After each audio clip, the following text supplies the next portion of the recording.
Hola, Taurus Sun, Virgo Moons. Welcome to your 2020 Sun Moon reading. Keep in mind when you view it is when you're meant to see it. It does not matter the time of year. And if it resonates, consider a personal reading. My email is below. Just send me an email and we can go ahead and work that out. Otherwise, what else do I have to mention? I'm doing these in the order of requests in the comments. So be sure to post up your requests. And while you're waiting for yours to get done, check out your 2019 Sun Moon readings that are my playlist.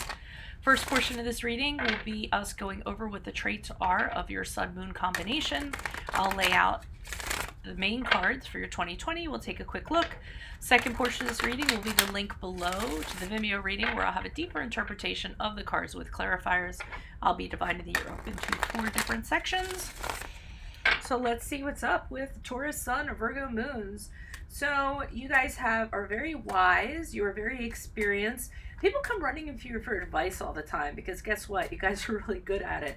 You're very logical. You kind of think things out. You're very good at counseling people. So some of you might actually be in counseling. It's weird too because I had like a psychologist one time and I knew because I have an ability. I passed her on the stairs. I didn't even know it was her. I was on my way to an appointment.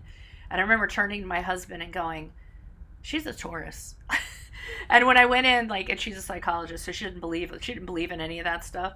And I told her, I was like, when's your birthday? You're a Taurus, aren't you? And she was like, whoa, what? Okay.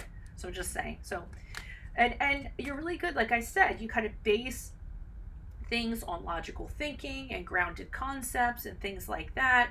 And you analyze things and you get right to the heart of the matter. And you're very good at putting anything you plan out, you put it into action. And it, and you do it with, you're very precise and you're very accurate about it and you believe in quality when you do it. So you guys are awesome when it comes to planning. Okay. And you're not uptight. So you're not like, when it comes to planning, you're kind of cool because you're confident, you know where everything's going, you stay calm, but you guys get things done. And people are drawn to you because of this, because they know that you're really good at carving a path or telling people the way out of something or having the plan. So people will turn to you in regards to this because they just know that you know what you're doing. They sense that and it's very calming. So if a plane is going down or something, everyone's going to be turning to you so that you know what to do. That wasn't a good example, but I'm just saying they're going to follow you. Okay. When you have an idea, you put it into action. You see and you do, because that's the only way that you kind of see reaching your goals and reaching these things that you have out there. You usually kind of go with the flow. You don't get overly upset about things. You kind of jive with the routine. You keep the cogs moving. You're very good at kind of, if there's an obstacle, you just kind of push it out of the way. You have a lot of resolve and a lot of self-control to overcome those obstacles. You're really good at responsibilities. You're good at competing with other people. This is really where your assets are. Leadership role is ideal for you. Anything administrative, anything where you're leading people, any kind of management position where people look up to you. You're very good at persuading people to do things. You're very articulate and you usually get results. An organizer, a long-term planner. If there's any kind of area that you guys kind of need to work on, it would be your imagination and creativity. Okay, that's not really one of your strong points. 2020, you might want to work on something like that because that kind of creativity feeds into success in other areas. It allows you to kind of think outside of the box. Make sure that you associate with the right people because this is really going to influence things in your life choices. And you need to be very active in your surroundings. Okay, so try to have an active kind of interact with what's around you, and that's really going to be beneficial for you. Alrighty. So, Holy Spirit, angels, divine guides, universe, can you please provide your truth, your wisdom, your clarity, and your insight for Taurus Sun, Virgo Moons for 2020? What do you see? What do they need to know to reach their higher ground, become closer to the universe and closer to the divine for their betterment? Taurus Sun, Virgo Moons 2020. What do you see? What do they need to know? You guys are number 51 in Q, by the way. Alrighty. Or 61. 61. Wow. I'm 61 out of 144. You guys are 61. Okay, what do you see for January, February, March for Taurus, Sun, Virgo moons? What do you see for January, February, March? See the Knight of Pentacles in reverse. What do you see for April, May, June for Taurus, Sun, Virgo moons? We see the Eight of Cups in the reverse. July, August, September, Taurus, Sun, Virgo moons. Seven of Pentacles in the upright. And how, October, November, December, you all have the Three of Wands in the upright. Okay, so I'm seeing the beginning of the year that you guys are adamant about something, being very stubborn. You're not looking to take any kind of risk, move into anything new, having any kind of new adventure or anything of that sort. I'm going to say in the beginning of the year, make sure you look at your finances, your paperwork, make sure that nothing's been mismanaged, everything's in the right place, all the T's are crossed and the I's are dotted. But this is a stubbornness here.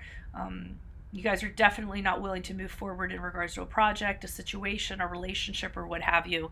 You're kind of stuck here.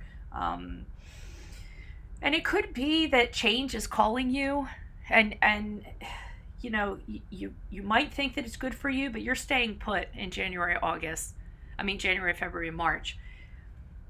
April, May, June, not only are you not moving, you keep on going back. So you move out and you kind of look at a few things and you're checking out your options, and then you go, yeah, no, I don't think so, and then you go back. Okay, or you're drifting around aimlessly and you're confused, you don't know what's good, so then you go back to this situation. So you go back to a comfort zone of some sort, and I don't feel like this is the healthiest thing. One of the reasons why you might not be leaving for good is because you're fearful, okay? And anything that's kind of based on fear is going to end up being problematic for you. So I feel like when you come into July, August, September, this is where you start sort of answering these internal questions and wondering, should I stay where I am? Should I keep investing in this? Asking yourself, how's this going to serve me in the long term? If I'm putting these efforts into this, is it really going to be worth it? And I feel like you're having this pause and you're kind of questioning regarding where you're staying.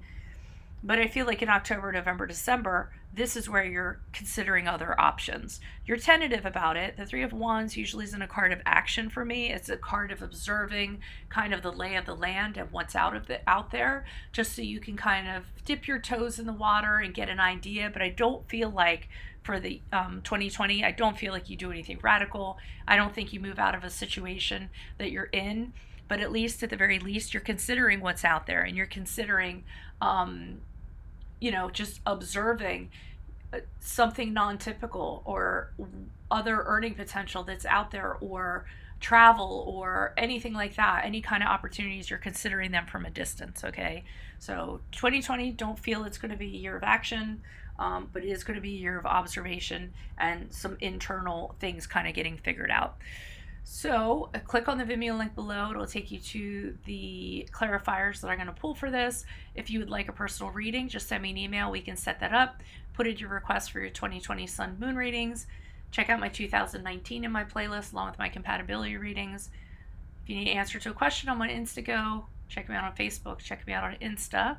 And then like, share, subscribe, and or donate with the Venmo link below. Toss me a few pennies. I would appreciate that. Otherwise, adios from Veronica Garnett. Good luck to you all. Bye.